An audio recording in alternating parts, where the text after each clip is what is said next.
بسم اللہ الرحمن الرحیم۔ اللہ تعالیٰ نے انسان کو زبان عطا فرمائی جو خیر و شر دونوں کا ذریعہ بن سکتی ہے۔ زبان اللہ تعالیٰ کی عظیم نعمت ہے، مگر اس کا غلط استعمال دنیا اور آخرت دونوں میں نقصان دہ ہے۔ اسی لیے شریعت مطہرہ نے زبان کے ذریعے فساد پھیلانے، باتوں کو ادھر سے ادھر پہنچا کر دلوں میں نفرت پیدا کرنے اور رشتوں کو توڑنے جیسے افعال کو سخت گناہ قرار دیا ہے۔ چغل خوری، منافقت اور رشتوں کو توڑنے جیسے افعال سخت گناہ ہیں، اور یہ ایسے جرائم ہیں جن پر قبر میں عذاب اور آخرت میں ہلاکت کی وعید آئی ہے۔ نبی کریم صلی اللہ علیہ وسلم نے فرمایا، لا يدخل الجنت نمام، چغل خور جنت میں داخل نہیں ہوگا۔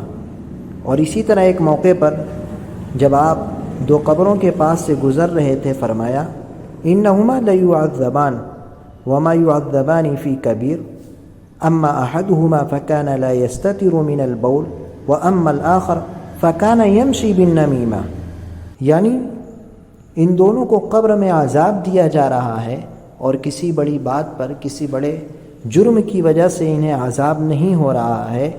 ایک تو یہ کہ پیشاب کے چھینٹے سے، پیشاب سے وہ نہیں بچتا تھا، پاکی حاصل نہیں کرتا تھا، اور دوسرا چغل خوری کیا کرتا تھا۔